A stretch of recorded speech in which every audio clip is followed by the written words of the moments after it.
Question है, यदि किसी बिंदु आवेश से 10 सेंटीमीटर की दूरी पर विभव 100 वोल्ट है तो उसी बिंदु पर विद्युत क्षेत्र की तीव्रता क्या होगी। ठीक है, ये 2014 में क्वेश्चन आया हो, मतलब 2024 में आया हुआ क्वेश्चन है। ठीक है, ऐसे क्वेश्चन रिपीट भी करता है। तो यहाँ पे क्या क्या दिया हुआ है, तो फॉर्मूला जो लगेगा ये E=V/R, जो कि हम लिख दिए हैं ब्रैकेट में, ध्यान में आ रहा होगा तो क्वेश्चन, जिसको विभव प्रवणता भी कहते हैं इस संबंध को।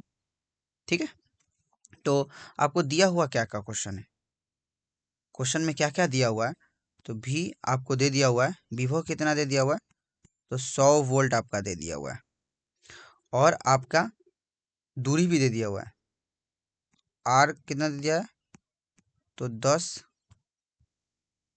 सेंटीमीटर। इसको बदलिए मीटर में, तो कितना से भाग, 100 से भाग। ठीक है, तो 0 से 0 कट गया, 1/10, 1/10 को क्या लिखिएगा, 1/10 को हम लोग लिख सकते हैं 0 पॉइंट, बताइए क्या लिख देंगे, भाग दीजिए 1/10 से, तो क्या आ जाएगा, तो ये आपका आ जाएगा 0.0 क्या आ जाएगा, 1 मीटर।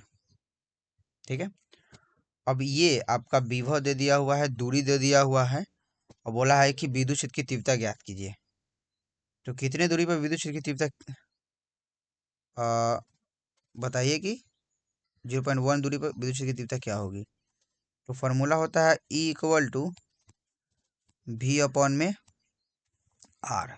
ठीक है, इसी सूत्र को लगाइए, इस संबंध को हम लोग विभव प्रवणता कहते हैं। तो क्या हो जाएगा, E=V कितना दे दिया हुआ है, 100/R, R का वैल्यू 0.1, इस पॉइंट को रहिएगा ऊपर, कितना जाएगा 10, तो ई का जो वैल्यू हो जाएगा कितना हो जाएगा, 1000 न्यूटन प्रति कूलम। ठीक है, ये आपका क्या हो गया, आंसर हो गया।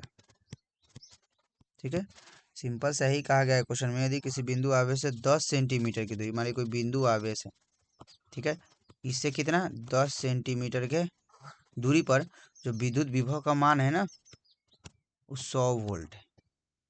ठीक है, 100 वोल्ट है, तो बताइए कि तो उस बिंदु पर विद्युत क्षेत्र की तीव्रता, ये जो बिंदु आवेश है इसके कारण विद्युत क्षेत्र की तीव्रता कितनी होगी, यही आपको विद्युत क्षेत्र की तीव्रता बताना था, विद्युत क्षेत्र की तीव्रता, जो कि आपका आंसर आ गया। ये क्वेश्चन 2000, ध्यान में रखने की बात है, 2024 में पूछा गया, आगे आपका क्वेश्चन आ सकता है।